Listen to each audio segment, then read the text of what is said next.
माफ करो हुजूर, पानी दे दो माए बाप, पानी दे दो साहब, फसल खराब हो रही है, बच्चों के खाने की रोटी नहीं है। पाकिस्तान अमन चाहता है, अमन तब तक नामुमकिन है जब तक पानी ने नानी याद दिला रखी है पाकिस्तान को। दंगे सिंध में, झेलम में और चनाब में ये जो पाकिस्तान के पानी है, इनका रुख मोड़ा जाएगा। भारत इसकी मनसूबाबंदी कर रहा है। किस तरीके से मुंह से झाग निकल रहा है खालिस्तानियों का, यार मुझे बड़ा अच्छा लगा। एक गेम तो बड़ा है और पता नहीं पाकिस्तानियों को यह गेम समझ में आ रहा है कि नहीं आ रहा है। हो रहे हैं भाई, पहले आटे की 2-2 किलो की थैली के लिए लोग एक दूसरे को काट रहे थे, अब पानी की एक एक बूंद के लिए। तो उन्होंने बोला कि देखिए भारत जो है 4th लार्जेस्ट इकोनॉमी है, पहली बात। दूसरी चीज उन्होंने ये बोला कि India is a very very important member of the global supply chain. Cash Patel जो एफबीआई के हेड हैं अमेरिका में, उन्होंने और मोदी जी ने टीम अप कर लिया है, टीम अप किया है टू क्रश चाइना। ये जो गया था ये बेसिकली इनएफिशिएंट बंदा है, निकम्मा नाकारा है। इसकी माँ भी बेचारी अभी ऊपर बैठ के सोच रही कि कैसा बेटा पैदा हुआ, बाप वैसे इससे परेशान है। 30 से 40% पानी की कमी ऑलरेडी हो चुकी है।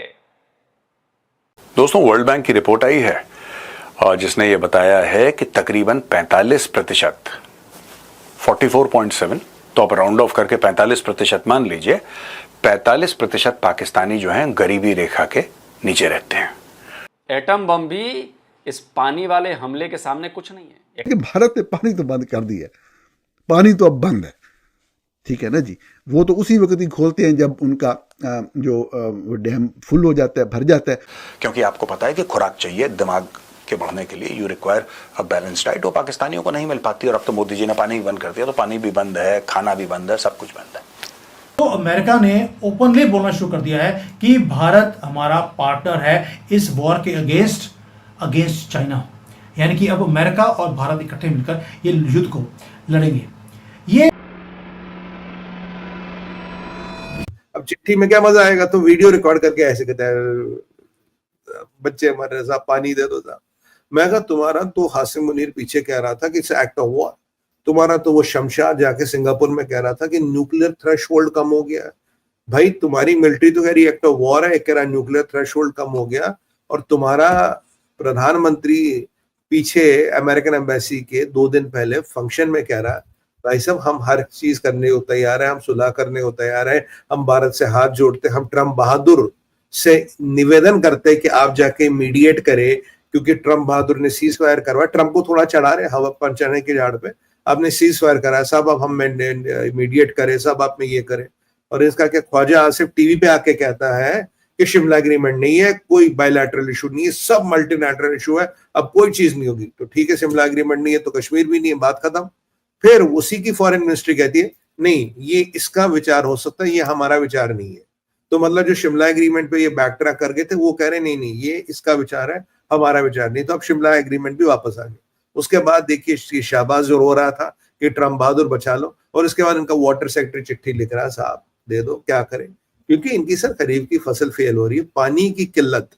अब पाकिस्तान में आपको घर घर में दिख रही है, आपको खेत में दिख रही है।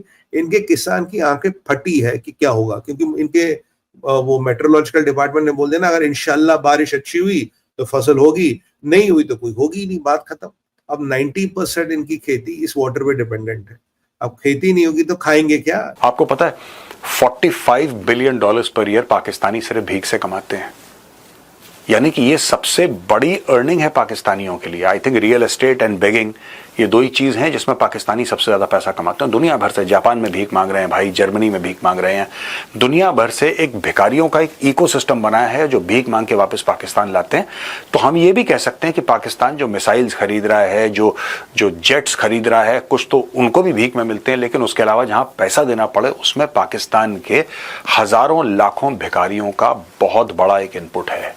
इंडिया ने जो डेलीगेशंस बनाए, 7 डेलीगेशंस, उसमें 51 लोग शामिल थे, जिसमें 31 जो रूलिंग पार्टी है, रूलिंग कोलिशन है एनडीए, उसके 31 है, और 20 लोग इन्होंने ऑपोजिशन से लिए। हमारे यहाँ तो ऑपोजिशन से कोई भी नहीं था, सच ऑपोजिशन पार्टी से तो कोई नहीं, सारे ही वो थे जो किसी ना किसी फॉर्म में हुकूमत में शामिल हैं।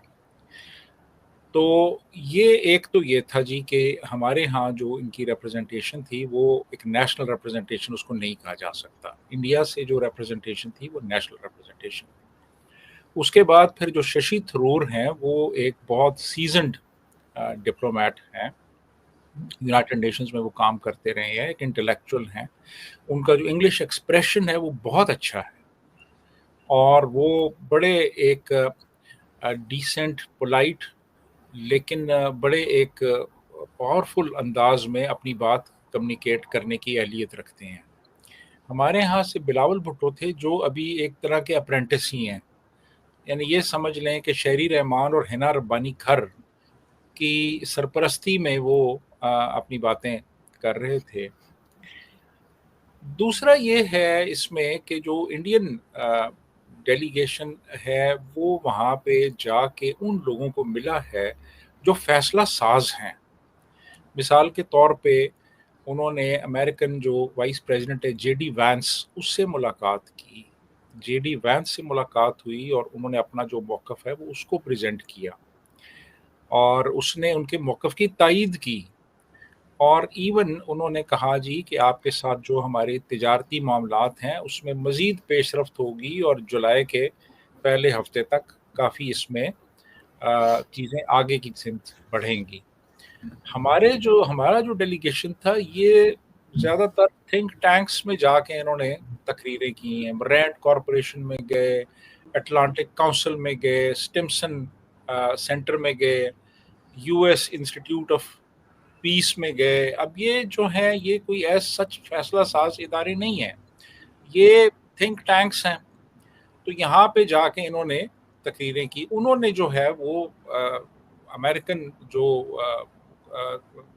उन्हीं समझ लेना कि एस्टैब्लिशमेंट से जाके डायरेक्ट उन्होंने बात की, जो कि डिसीजन ले सकते हैं अपने तौर पे।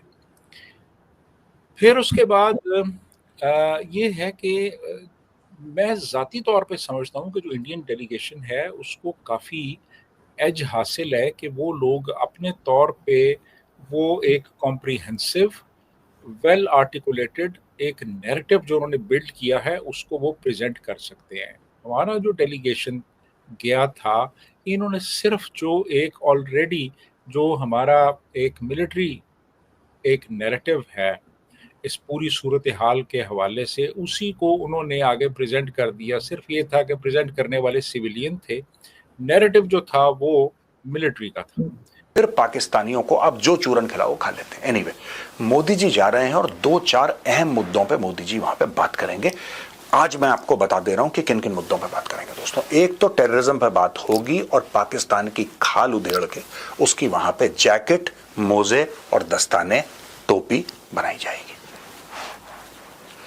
पाकिस्तान की खाल उतार के जैकेट, जूते, मोजे, दस्ताने, टोपी, ये सारी की सारी चीजें बनाई जाएंगी। पहली चीज।